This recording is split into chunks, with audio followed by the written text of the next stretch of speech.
शरीर को भूल जाओ, परंतु अपने दादा के रिश्ते पर तीर कैसे चलाऊं? अपने भाई के नाते पर तलवार कैसे उठाऊं? अर्जुन, ये रिश्ते, ये नाते सब इस जन्म के हैं। इस जन्म से पहले या इस जन्म के पश्चात इन रिश्तों का कोई अस्तित्व नहीं रहता। ये काका, मामा, भाई, पुत्र, पितामह पिछले जन्म में कहां थे? तुम्हारे क्या लगते थे? और अगले जन्म में ये क्या होंगे?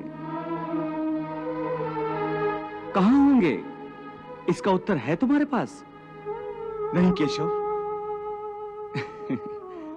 इसीलिए कहता हूं कि जब शरीर नाशवान है तो ये रिश्ते भी नाशवान हैं।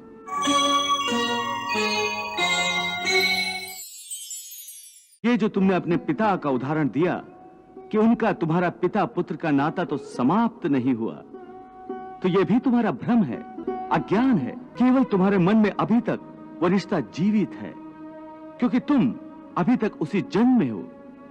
परंतु तुम्हारे पिताश्री इस समय जिस योनि में भी होंगे, उनके लिए वो रिश्ता समाप्त हो चुका है। पिता की बात छोड़ो, अपनी बात करो। पिछले जन्म में जब तुम्हारी मृत्यु हुई होगी, उस समय तुम्हारे सब संबंधी रिश्तेदार रोए होंगे। तुम्हारी पत्नी ने, तुम्हारे पुत्रों ने बहुत विलाप किया होगा। परंतु आज इस जन्म में तुम्हें याद भी नहीं कि किस किस ने तुम्हारी मृत्यु पर विलाप किया था। आज तुम्हारे लिए उनका या उनके रोने धोने का कोई मोल नहीं।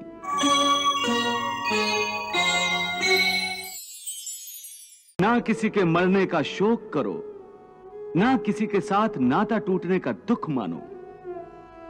वैसे भी मेरी माया इतनी प्रबल है अर्जुन, कि जिन्हें तू समझता है कि तेरी मृत्यु के बाद शोक करेंगे, सारा जीवन रोते रहेंगे, वो भी असत्य है। मेरी माया के प्रभाव से थोड़े ही दिनों के बाद उन रोने वालों को तू फिर हंसता खेलता देखेगा। मित्र 4 दिन रोता है, भाई 10 दिन रोता है, पत्नी उससे अधिक रोती है, माता सबसे अधिक समय तक रोती है।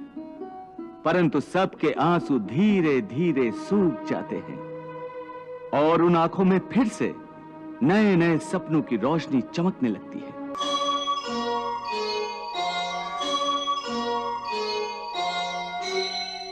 हे पार्थ, केवल इतना समझ लो कि मृत्यु एक दरवाजा है जिसके अंदर जाते हुए आत्मा पुराना शरीर छोड़ देती है। वास्तव में मृत्यु और जन्म के 2 दरवाजे हैं जो एक दूसरे के आमने सामने हैं। प्राणी जब मृत्यु के दरवाजे पर पहुंचता है तो उस शरीर की मृत्यु हो जाती है। फिर आत्मा का प्रकाश उस शरीर को छोड़कर आगे चला जाता है और फिर वो प्रकाश नए जन्म के दरवाजे में प्रवेश करता है, जहां जीवात्मा को फिर से एक नया शरीर प्राप्त हो जाता है और वहां से उसके नए जन्म की नई यात्रा शुरू हो जाती है।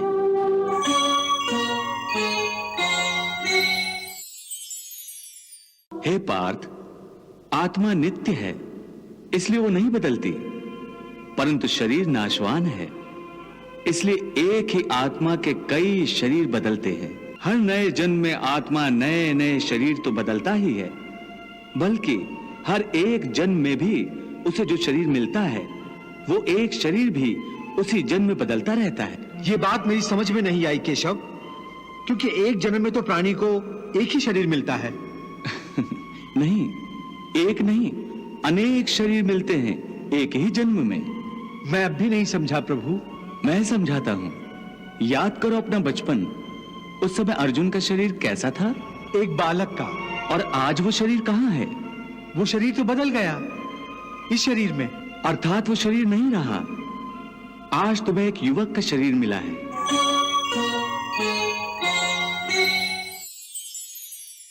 प्राणी को जन्म के समय जो शिशु का शरीर मिलता है, वही शिशु का शरीर काल के प्रभाव से एक बालक का शरीर हो जाता है।